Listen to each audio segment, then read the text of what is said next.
Okay, Wabi, mengenai rombakan kabinet baru ni kan ada beberapa kementerian telah dipecahkan seperti komunikasi dan digital dan juga NREC. So mungkin ada wujud dalam masyarakat lah mengenai perbezaan pecahan kementerian. Ada beberapa pihak sebagai contoh mereka menuduh Fahmi Fadzil gagal untuk laksanakan tugas sebagai Menteri Komunikasi dan Digital, maka dipecahkan dan diselamatkan nyawa politik saya.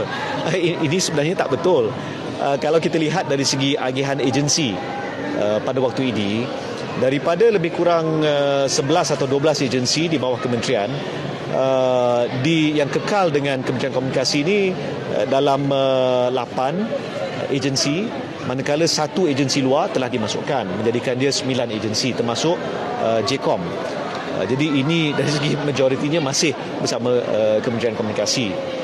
Tapi sebenarnya ni saya jelaskan, dalam perbincangan saya dengan pasukan Yang Berhormat Perdana Menteri, saya pernah nyatakan dalam pengalaman saya mengendalikan Kementerian Komunikasi dan Digital sebelum ini selama setahun, saya dapati ada beberapa aspek dalam ekonomi digital dia merentasi 4 kementerian.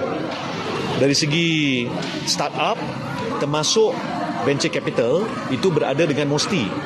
Dari segi scale up mewujudkan kilang-kilang dan sebagainya, itu tu bawah MDEC dalam KKD pada waktu itu. Dari segi pelaburan, ia diusahakan oleh MIDA bawah MITI. Manakala dari segi pelaporan, My Digital Corp berada dengan Kementerian Ekonomi. Jadi bila kita berbincang dengan pihak industri, ada yang menyatakan sedikit kegusaran bila masa ada 4 kementerian yang berbeza yang mengusahakan isu yang sama. Maka saya sampaikan pandangan kepada pasukan Perdana Menteri, why not dikumpulkan semua agensi-agensi ini, diletakkan bawah satu kementerian yang khusus, kerana bila kita teliti dokumen NIMP, New Industrial Master Plan 2030, menyatakan ekonomi digital menjadi salah satu tiang seri utama pertumbuhan ekonomi negara kita. Jadi usaha itu perlu dikumpulkan dan diselaraskan dari segi dasar secara dalaman.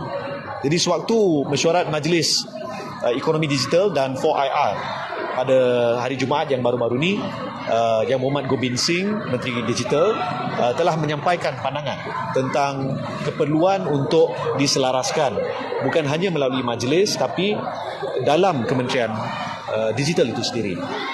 Saya sokong usaha ini, saya lihat ada keperluan, maka perbincangan itu akan diteruskan. Itu sebab sebagai contoh, sewaktu sidang media Rabu lalu, saya nyatakan contoh isu DNB, saya hanya boleh bercakap tentang yang telah diputuskan bagi kementerian saya.